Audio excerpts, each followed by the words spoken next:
Olá pessoal, eu sou Cláudio Cardoso, este é o Rosa dos Ventos, um podcast dedicado à jornada interior psicológica dos emigrantes. Hoje é uma conversa muito inspiradora, divertida, ilustrada com a Maria José Viana de Almeida Miller.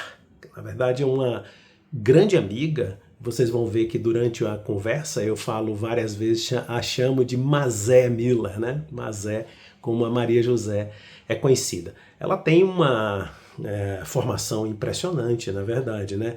Ela emigrou para a Alemanha na década de 70 já, né? Hoje ela é mãe de três, avó, hoje atualmente morando em Bonn, na Alemanha, de onde ela conversou comigo, e ela é formada em letras vernáculas e alemão, tem passagens pela Embaixada do Brasil, em Bonn, nos anos 80, quando Bonn ainda era a capital da Alemanha, pelas universidades de Aveiro, Portugal, Göttingen, na Alemanha, e na Unicamp, aqui em Campinas, né?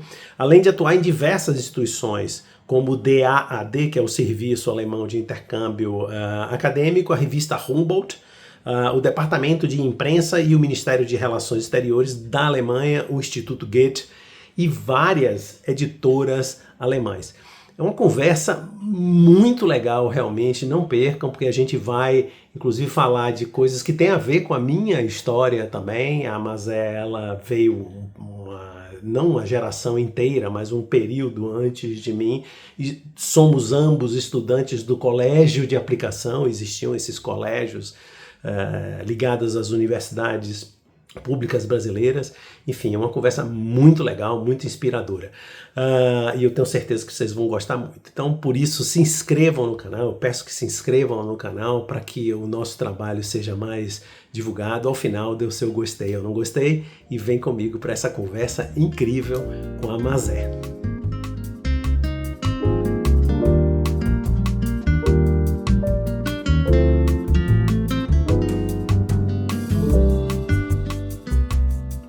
Eu acho que este é o lado que a nossa geração e mais novos que nós, que também que tem a responsabilidade de realmente educar, né? Não ensinar a escola, a universidade, mas educar. Essa é a nossa parte, de ensinar a eles que mais do que na nossa adolescência e juventude, que nós não tivemos o privilégio de ter tantas fontes de informação, nós não tivemos esse privilégio, tínhamos poucas fontes de informação, que também distorciam a realidade, a gente nem sabia porque não tinha como checar. Hoje eles têm como checar. Mas nós temos que ensinar eles a ter repertório suficiente para escolher as suas fontes de informação e distinguir o que provavelmente não é verdadeiro do que provavelmente é verdadeiro. Este sarrafo é de alta complexidade e só é solucionável, na minha opinião, com alta cultura. Essa é a nossa parte. Porque a parte dele de mostrar como seu neto, vou mostrar só uma vez, aprenda aí, de mexer no WhatsApp ou no editor de vídeo, é a parte deles. É assim que eu entendo, sabe, Mazé? E aprender a discernir, porque eles acham qualquer coisa que você pergunta, eles dizem, peraí, um momentinho, eu vou perguntar para o CAI, né? O CAI, a inteligência artificial. E é preciso você dizer, nem sempre a inteligência artificial tem razão. É preciso você saber se o que está ali é um conteúdo realmente verdadeiro e válido, não é? E para isso é preciso que você saiba consultar outras fontes. Perfeito. Porque é como se fosse uma verdade, uma Bíblia para eles. E isso não é muito fácil você fazer com que eles entendam. Muito difícil. Não é bem assim. Coincidentemente, mas eu vou lhe passar um artigo que escrevi, dessas resenhas que eu lhe falei, há uns 3 meses ou 4, que o título, se eu não me engano, era uma coisa assim, da resposta da maioria à resposta única. E eu faço uma brincadeira comparando a ideia da pesquisa do Google, que lhe traz em uma espécie de ordem hierárquica, do primeiro topo até milhares de outras páginas e páginas de resposta a uma consulta, sei lá, você bota lá, Roberto Carlos, cantor, entra, e vai sair um monte de respostas. O topo, o algoritmo lá, como se fala, ele faz uma espécie de mediação da maioria das pessoas que consultam aquilo com, digamos, uma maioria qualificada em termos de maioria também. Ou seja, pessoas que são muito consultadas e que consultam conteúdo fortalecem o ranking desse conteúdo. Eu não sei se eu estou sendo claro. É isso. Então, essa é a resposta da maioria. Uhum. Agora, os GPTs da vida, as inteligências artificiais generativas de texto, elas respondem uma resposta única, elas dão uma resposta única, mesmo que seja muito versada, e que tampouco traz o conteúdo que dispensa o filtro da alta cultura. Eu estou chamando de alta cultura essa capacidade de identificar. Tem um cara que eu gosto muito, um filósofo, que ele diz o seguinte: o que é inteligência? A inteligência é a capacidade de identificar a verdade. Não é uma questão de QI. Agora, o que é a verdade? Bom, claro, é uma questão complexíssima. Está no fundo do poço. Mas eu gosto dessa definição. E é isso que pessoas, eu acho, da nossa geração, das nossas gerações, fomos mais treinados, ou tivemos mais instrumentos para fazer isso, embora não tivéssemos tantos acessos à informação. Faz sentido esse comentário? Faz sentido sim. Faz sentido sim. E uma outra coisa que eu noto também e aí vamos chegar na aplicação, Sim. é que nós aprendemos muito a trabalhar em equipe. E ouvir os outros, né, e tentar fazer um resumo daquilo que o grupo encontrou. E isso praticamente desapareceu. Isso não existe mais. Mesmo na Alemanha? Mesmo na Alemanha, é muito, muito pouco o que acontece na escola ou também no ambiente de trabalho, né? Existe muito esse individualismo e, para mim, eu acho que o mais importante é a escola. Isso teria que começar desde a creche e a escola primária, né? E não acontece. Então, fica muito mais difícil, porque uma pessoa, para reunir todas essas informações, filtrar e chegar a um resumo, e chegar a uma verdade, é muito diferente se você trabalha em grupo. Eu tive essa experiência com traduções, nós criamos um grupo de tradução. Isso foi quando eu saí da Alemanha a primeira vez, e era muito difícil trabalhar naquela época. Nós não contávamos com esses recursos que existem hoje, nós trabalhávamos assim, mandávamos pelo correio, depois passou a ser por fax, e nós estávamos em diferentes partes do mundo, e era preciso, então, chegar a um acordo entre nós éramos 5. Mas isso daí me ensinou muito sobre a forma de você melhorar o seu trabalho com a contribuição alheia. Fantástico, não fantástico, é? Fantástico. Assim também como você fazer a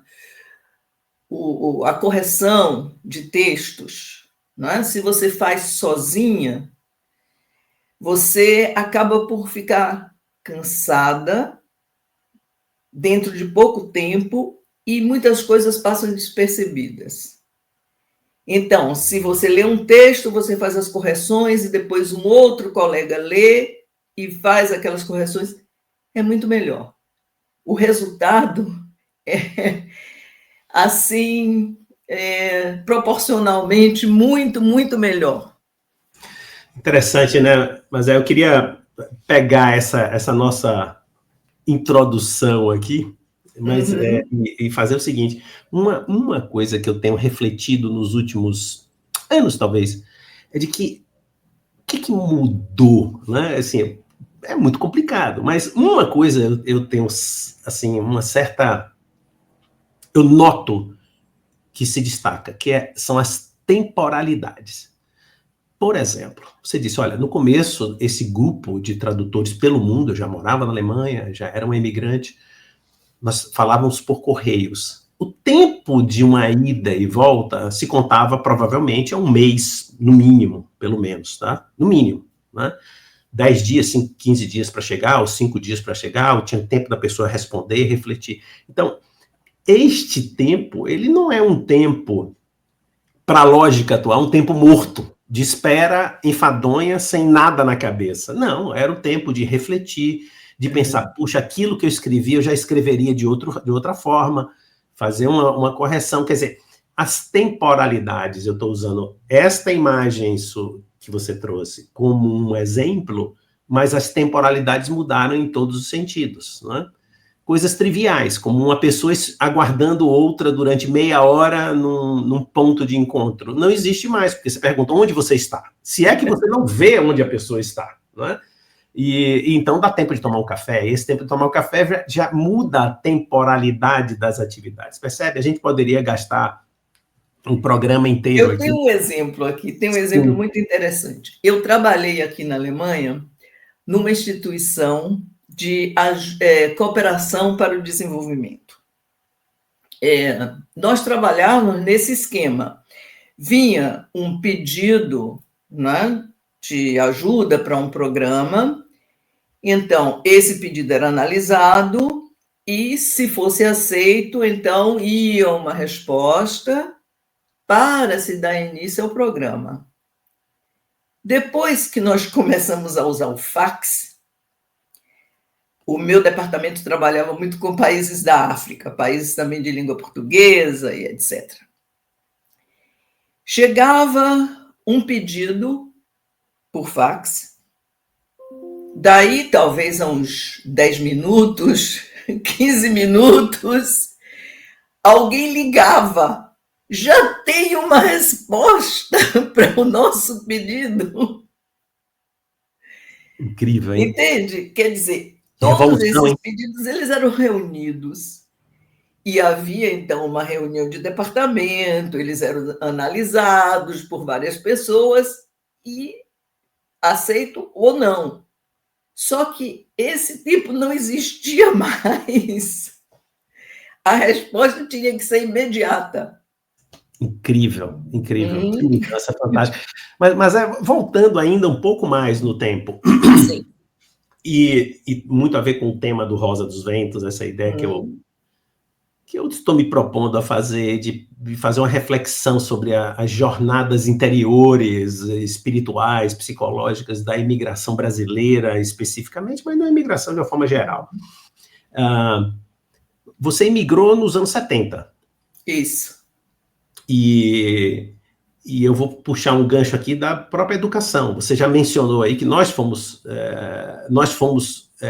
colegas, mas nós frequentamos e tivemos a sorte de sermos alunos dos colégios de aplicação, os famosos colégios de aplicação das universidades públicas brasileiras, na Bahia, o Colégio de Aplicação da Bahia.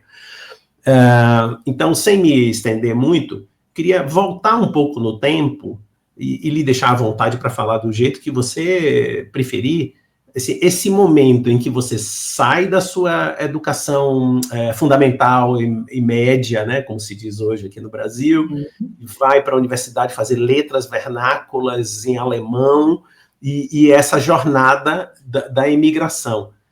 Você fique à vontade, fale de qualquer ponto que você queira, como foi esse início, né, porque isso vai localizar essa coisa interior, como foi esse começo, né? Ir para um mundo, nos anos 70, não era muito comum brasileiros emigrarem, né? Eu tenho que voltar mais ainda atrás. Eu, quando comecei a fazer aqui esse resumo da minha trajetória, eu notei o seguinte: eu sou muito privilegiada. Eu frequentei um jardim de infância, Baronesa de Sauípe, em Salvador, na década de 50, que era assim algo excepcional. A diretora, a professora Angelina de Assis, grande pedagoga, nós tínhamos, acredite, até um mini zoológico. E levávamos os restos das nossas refeições para os patos e gansos. Incrível. Depois, tive outro privilégio. Eu fui para uma escola primária que era particular, da professora Durvalina Conceição, que foi diretora de ginásio de Santo Amaro, e foi professora de professor Adroaldo Ribeiro Costa, de Aramis. E ela ensinava em casa, tinha alunos da terceira, quarta e quinta séries, todos juntos, poucos alunos, e tinha muito orgulho de preparar alunos para o colégio de aplicação. E ela é que deu essa ideia aos meus pais, que não conheciam esse colégio. Eu tive uma educação muito rígida. Meus pais permitiram que eu fosse fazer o exame de admissão ao colégio de aplicação a pedido de professora Durvalina, e o colégio de aplicação mudou a minha vida completamente. Posso me incluir aí, né? Pode. Eu estive no colégio de aplicação numa época de movimento estudantil, de ditadura militar, e o colégio de aplicação dentro da Faculdade de Filosofia. Eu sempre tive muita curiosidade por línguas. Eu passava as minhas férias em casa da minha madrinha, que não tinha filhos, e era uma pessoa que lia muito, e eu tenho um livro que não esqueço, que era 35 Janelas para o Mundo. E este livro, eu sempre pensei, um dia eu vou conhecer o Japão, eu vou a Kyoto, e eu quero viajar. Bom, o colégio de aplicação me deu a possibilidade de fazer disciplinas que eu não teria feito em outra escola. Francês e inglês eram línguas obrigatórias. Então, surgiu a oferta de alemão. E eu comecei a estudar alemão. E me interessei, fiz alemão no clássico, e depois fiz vestibular com alemão, fiz letras com alemão. E quando eu terminei o curso de letras, eu recebi um convite do ICBA para ensinar. Fazer só uma... Eu era muito... Desculpe, mas eu estou me interrompendo. Não perca o fio da meada, pelo amor de Deus. Um pecado eu lhe interromper agora. Só para dizer para os nossos ouvintes aqui do Spotify e nossa audiência no YouTube, que todas essas referências que a Mazé está trazendo, e aqui eu trouxe também do meu artigo, vai estar aqui na descrição. Então, essa descrição, especialmente, será muito rica, porque eu vou fazer minha pesquisa aqui para ver se eu encontro, inclusive, fotografias dessas pessoas, tá? Certo. Então, desculpe, mas lhe interromper. Não faz mal. Nós estávamos aí exatamente nessa virada. E o ICBA, é o Instituto Goethe da Bahia, né? O Instituto Cultural Brasil-Alemanha, que é o Instituto Goethe em Salvador. Exatamente. Né? E eu era muito jovem, e as minhas colegas tinham estado praticamente todas na Alemanha, tinham feito curso, e eu disse, olha, eu quero também ir para a Alemanha. Bom, a primeira bolsa de estudos que chegou, eu recebi. E vim para a Alemanha fazer um curso de 6 meses, em Göttingen, no norte da Alemanha.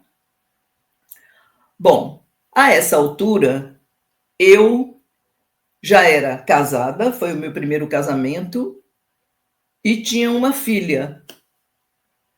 E vim para a Alemanha justamente porque já era casada e os meus pais não tinham como me proibir de vir. Incrível, hein? Né? Nossa, outra época, hein, gente do céu. Pois é. E esse casar muito cedo também foi provocado pelo fato de eu não ter liberdade alguma para fazer nada. Né? Bom, eu vim para a Alemanha, fiz os 6 meses de curso, voltei para o Brasil e ensinei 6 meses no Goethe, né, no ICBA, e tive também um convite para ensinar na universidade, fiquei como assistente no Instituto de Letras, 6 meses. A essa altura, o meu casamento não estava bem e eu tinha visto uma outra realidade na Alemanha e pensei, eu vou arriscar. Eu vou e, se por acaso aparecer alguma oportunidade de trabalho, eu vou tentar ficar. Eu vim para a Alemanha numa época, também na Alemanha, muito difícil. Havia muito desemprego, foi a época de todo aquele terrorismo da Fração Vermelha, né, Baader-Meinhof. Bom, eu entrei como turista, então eu não tinha permanência e não tinha como trabalhar. 15 dias antes do meu voo de retorno para o Brasil, eu tinha um emprego e tinha uma permanência. Nossa! Eu tive ajuda, né? A secretária do diretor da Clínica Dermatológica da Universidade de Göttingen, que eu conhecia, ela me apresentou ao diretor, e o diretor era pesquisador, ele recebia recursos de terceiros, que se chama aqui na Alemanha, né, para pesquisa, e com esses recursos ele podia contratar pessoas que trabalhavam diretamente para ele. E ele tinha um estudante de medicina, e eu fiquei encarregada de fazer traduções para a documentação dele. Isso que ano é isso, Mazé? Isso foi em 75, 76. Fantástico. Né? Eu sempre fui muito curiosa. Então, eu ia assistir, tudo que me oferecia eu fazia. Eu assistia aulas de medicina, né? Eu ia para apresentação de pacientes, não sei nem se isso no Brasil se chama assim, mas os estudantes de medicina iam e eles tinham que ver os pacientes e fazer um diagnóstico, etc. Eu ia junto. Eu precisava aprender esse vocabulário, que eu não dominava nem em português, né? Sim. Claro, tinha muita coisa do latim que me ajudava, né? E, bom, eu tive muita curiosidade de ver como é que funcionava a clínica. E o que me dava oportunidade é que as minhas colegas alemães, normalmente, quando aparecia alguma coisa para fazer, elas diziam: isso não faz parte do meu contrato de trabalho, não, da descrição do meu posto de trabalho. E eu dizia: eu vou. E aí eu fui para a Policlínica. Cara, de brasileiro e que está querendo vencer na vida. É nós, como a gente diz eu aqui. Eu queria aprender. É nós, vamos embora. Eu aprendi a atender telefone, ajudando a secretária em dialetos, vários dialetos da Alemanha, ligavam da Áustria, ligavam da Suíça, e eu aprendi a soletrar nomes, os nomes mais estranhos, aprendi a escrever. Ele ditava as cartas e a secretária escrevia. E quando ela não tinha oportunidade, quando estava fora, eu escrevia as cartas pelo ditado, né? Um aparelho que se chamava ditafone, que eu também nunca tinha visto na vida. Ditafone, olha isso. Ditafone. E, bom, trabalhei na biblioteca e ele chamava-se professor Ippen. Ele me chamava Maria do Socorro. Era o meu apelido. Porque o que acontecia, ele, Maria do Socorro, eu já estou indo. Sensacional. Bom, o problema é que, como eu tinha uma permanência limitada, por um período limitado, e também a permissão de trabalho era por um período limitado, sempre eu precisava estar atualizando isso. E era muito complicado. Ele se encarregava de falar com as autoridades e tudo, mas era bem difícil. Ele teve uma ideia fantástica, ele queria me adotar. Disse que tinha falado com a esposa, com os filhos. Eu disse, mas eu sou uma pessoa adulta, eu tenho uma filha, não tem problema. E falava sério mesmo, em adoção? Como se... Adoção. Nossa, Bom, incrível. eu voltei para o Brasil depois de quase um ano de estar aqui, porque eu não podia sair antes disso. Trouxe a minha filha, né? E ficava muito preocupada com essa situação. Eu estava separada, mas no Brasil existia só separação de cama e mesa, não havia nem desquite, né? Quando eu fui, o desquite era uma coisa muito recente. Eu consegui me desquitar, mas o desquite não era reconhecido na Alemanha, então eu tinha um companheiro aqui, mas eu não podia me casar.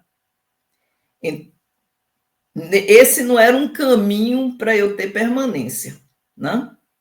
Bom, então surgiu a oportunidade de trabalhar na Embaixada do Brasil. Isso significava ter que mudar de Göttingen para Bonn, né? Mas eu vim, fiz a entrevista, passei na entrevista e então o meu companheiro também aceitou fazer essa mudança, perdeu um ano de faculdade, mas nós mudamos para Bonn, né? E aí as coisas ficaram mais fáceis, porque eu era funcionária da embaixada, eu não precisava de visto, né? Nem de permanência e nem de visto de trabalho. Tive uma experiência também muito interessante, né? Fui trabalhar com brasileiros, fui trabalhar com diplomatas brasileiros.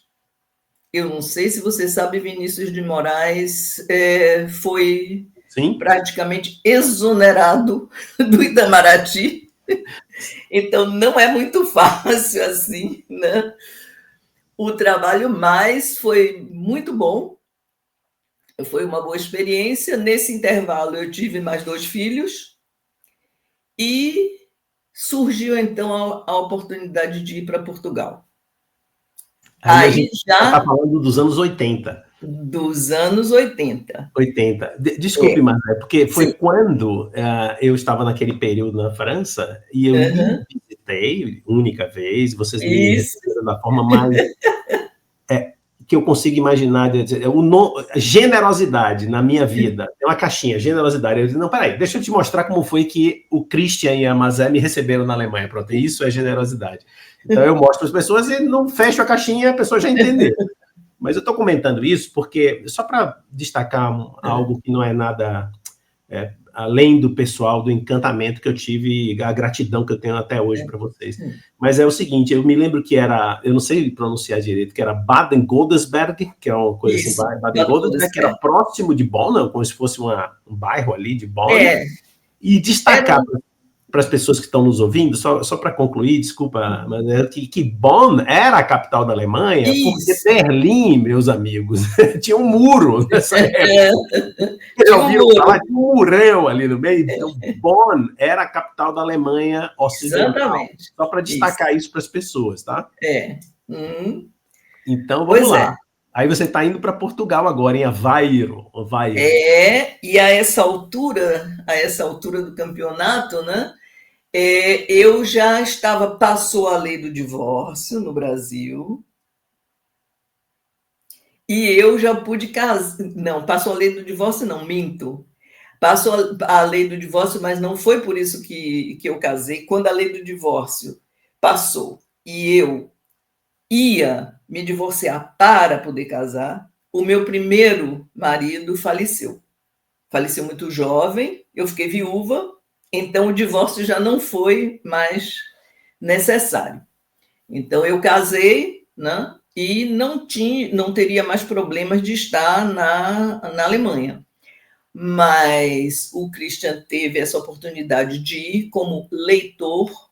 Talvez tenha que explicar um pouco. O leitor ele é enviado pelo governo para trabalhar numa universidade no exterior, ensinar língua, literatura, né? E nós fomos para uma cidade em Portugal, no norte de Portugal, que chama-se Aveiro.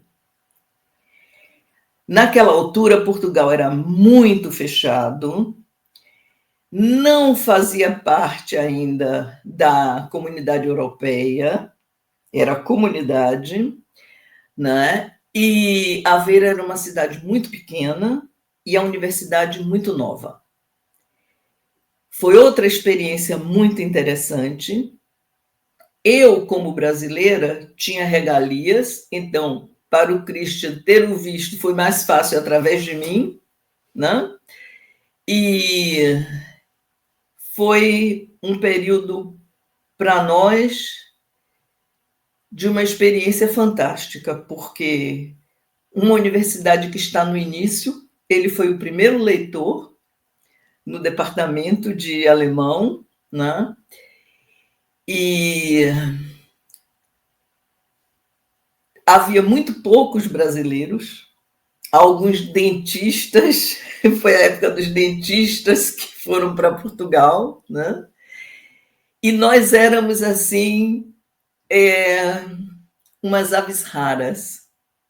Então, esse sentimento sempre assim de um pouco estranho no ninho vai acompanhando você pela sua trajetória, né? Incrível. Mas foi assim uma convivência excelente na universidade. Para as crianças foi ótimo, porque frequentaram o infantário, que é a creche, né, o jardim de infância em Portugal. E como é? Eles foram alfabetizados, na verdade, aí é antes da alfabetização, eles aprenderam a falar em português, começaram a falar português, praticamente. Eles começaram, inclusive, a escola primária Sim. Em Portugal, em Aveiro, os dois menores. E a Betina já estava no ginásio. Ela, inclusive, concluiu o ginásio depois em Aveiro. Nossa, ela falava bem alemão também, imagino. Bom, ela falava alemão perfeito, falava português mais ou menos, era uma escola portuguesa e ela não tinha conhecimento algum de geografia, de história, de literatura portuguesa. Então, caiu assim, né, em cheio. Mas foi muito, muito interessante. Foi muito bom. Que jornada espetacular. Eu estava evitando, no começo, antes de começar a gravar aqui, eu pensei, eu não vou usar a palavra pioneiro, né? Porque, assim, nossa, a gente não é pioneiro de quase nada, né? Mas tem um pioneirismo na sua história, mas é inevitável falar dessa palavra, né? Porque tem um pioneirismo, por exemplo, quando você fala para as pessoas de hoje, eu não sei nem se parte da nossa população no Brasil sabe o que é desquite, eu não sei nem se essa palavra se usa mais. Claro que as pessoas usam, mas é muito remoto. Alguns jovens não devem ter ouvido falar em desquite. Não. Você emigrou para um país muito desenvolvido, vivendo uma realidade que as pessoas não têm ideia do que era, né? Uma reconstrução, o país foi devastado e dividido, uma coisa horrorosa. Muito bem.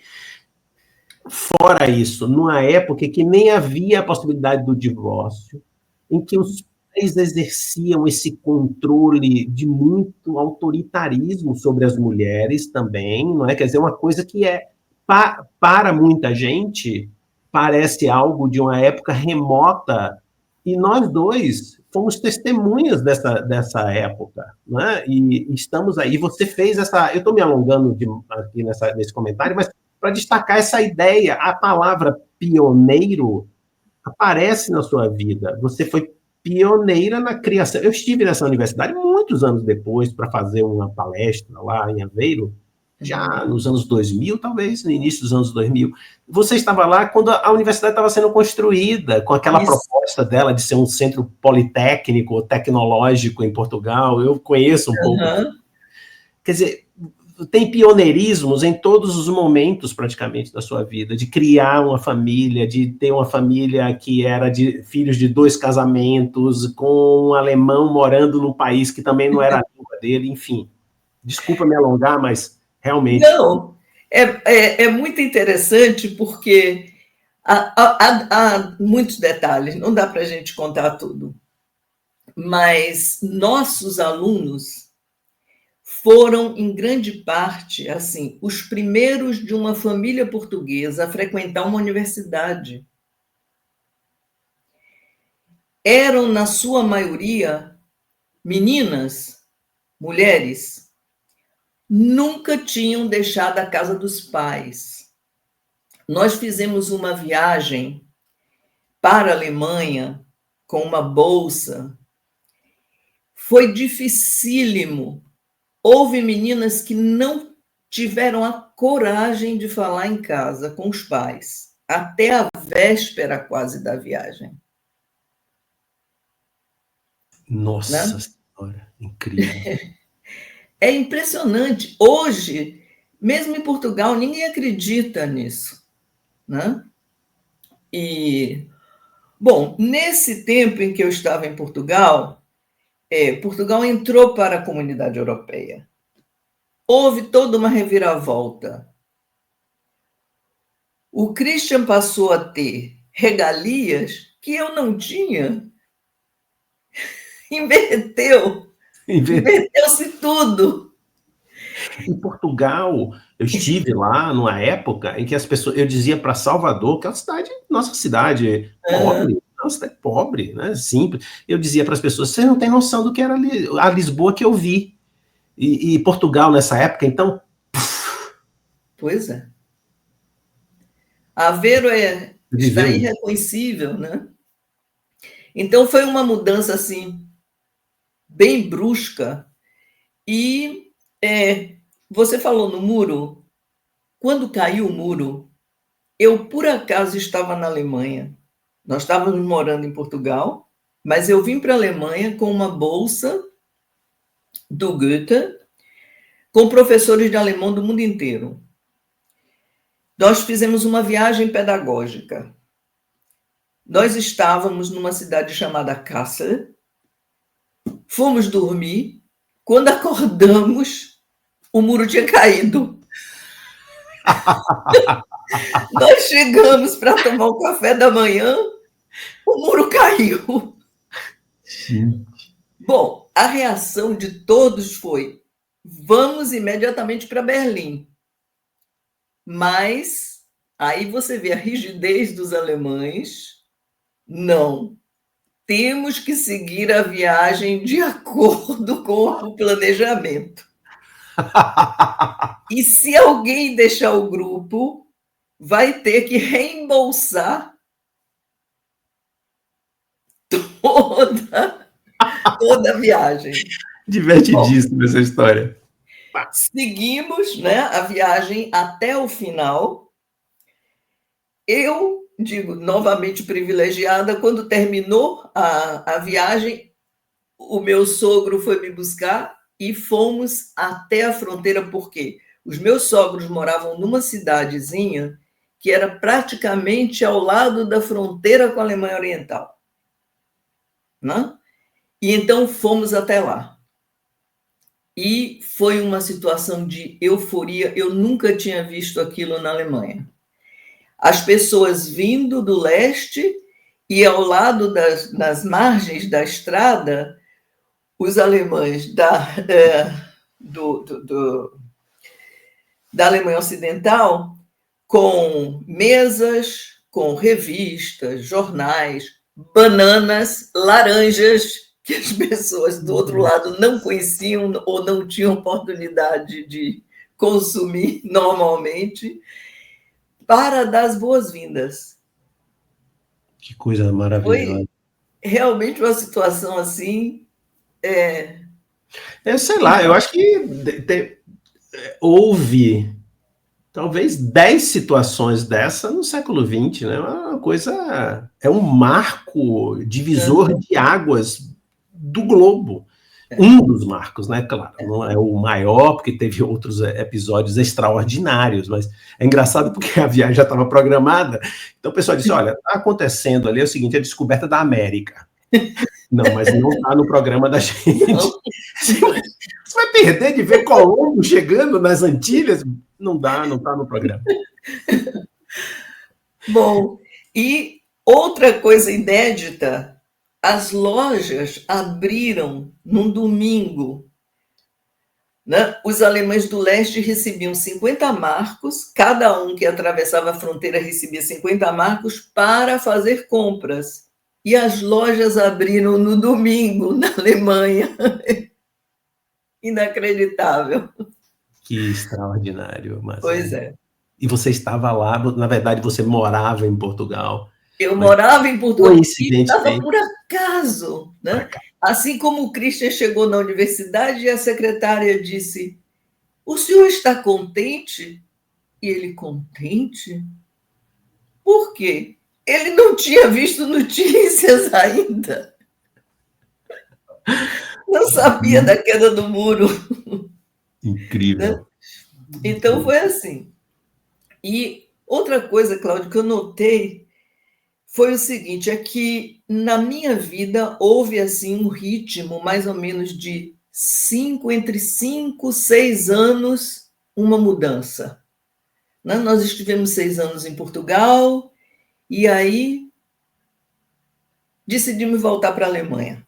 Pensamos nas crianças, na escola, poderíamos ter ficado. Eu trabalhava na universidade, o Christian também era assistente, poderíamos ter ficado em Portugal, mas pensamos, talvez seja melhor voltar, né? Agora que as crianças estão entrando na escola, voltamos para a Alemanha.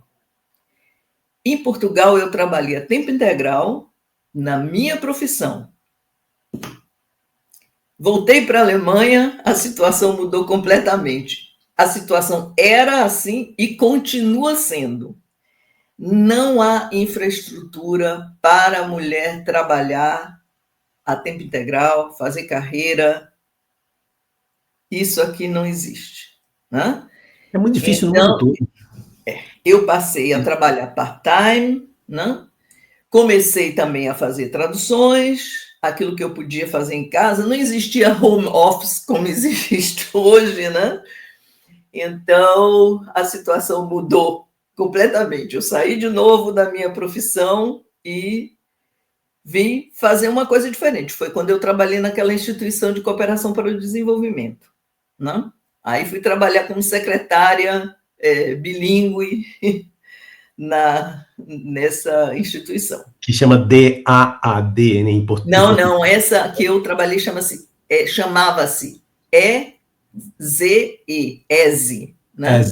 Tá. Era Central Evangélica de Cooperação para o Desenvolvimento. O DAAD é a instituição onde o Christian trabalhou, que é o Serviço Alemão de Intercâmbio Acadêmico. E por isso, eu estou adiantando um pouco, mas por isso vocês foram ao Rio de Janeiro, se eu não me engano, Minas Gerais. Quando saímos outra temporada, né? Outra temporada. Passaram-se os 6 anos aqui, então a próxima. Houve essa possibilidade de ir como leitor para Campinas. E aí fomos para o Brasil, mas olha eu de novo, estreia no ninho. Eu nasci e cresci em Salvador. As minhas experiências eram experiências de Bahia. E fui morar em São Paulo, no interior de São Paulo. Bastante diferente. Muito diferente. Muito diferente. Né? Então, nova adaptação. E, bom, trabalhei também assim, né, prestação de serviço, fiz cursos de alemão para bolsistas que estavam vindo do Brasil, né, de Campinas para universidades alemães, continuei trabalhando com as minhas traduções, né, e aí as crianças tiveram a oportunidade de ir para uma escola alemã. em Valinhos, o que significava ter todo o currículo em português, né, o currículo do Brasil e o currículo da Alemanha, o que foi excelente, porque, inclusive, a Juliana, ela tanto terminou o segundo grau, né, no Brasil, como ela fez também o Abitur, que é o que dá acesso à universidade na Alemanha. E isso ela fez em Valinhos. Né? Hoje Não, isso não foi. Sim. Não foi em Valinhos. Foi o seguinte, nós ficamos 2 anos em Campinas e o Christian recebeu um convite para ir para o Rio, para o escritório regional do DAD, né, que é o Serviço Alemão de Intercâmbio Acadêmico, no Rio. E lá eles estiveram também na escola alemã, na escola Corcovado. E lá ela concluiu. E seus 3 filhos, que são 2 moças e um rapaz, hoje adultos, eles fizeram universidade, todos 3 na Alemanha. E eles hoje residem na Alemanha. Não é bem assim. A Bettina fez a formação dela de hotelaria na Alemanha. E depois foi trabalhar naquilo que ela sempre pensou em trabalhar, que era a aviação. A Juliana fez a formação dela em Portugal. Ela terminou o curso no Brasil e decidiu ir para Portugal. Então, ela fez a formação de hotelaria também na Ilha da Madeira e no Algarve, em Portimão. E ficou muitos anos morando em Portimão. E o Rafael, quando nós voltamos, né, aí já da segunda vez que nós fomos para o Brasil. A primeira vez, nós ficamos 2 anos em Campinas e 3 anos no Rio. Voltamos para a Alemanha e ele resolveu ir para o Brasil. Não tinha terminado o segundo grau, fez o supletivo e foi estudar na UFRJ. Ficou no Rio. Ele formou na UFRJ? Ficou na Incrível. Na UFRJ. Mas hoje eles moram todos na Alemanha. Hoje, por incrível que pareça, estamos todos reunidos em Bonn. Quer dizer, a Bettina fenômeno sempre... na sua família, uma coisa estranha. Pode acontecer alguma coisa climática, né, sobre Bonn. A Bettina sempre ficou na Alemanha, né? A Juliana voltou para Bonn um pouco antes da pandemia. E o Rafael, ele terminou a faculdade no Rio.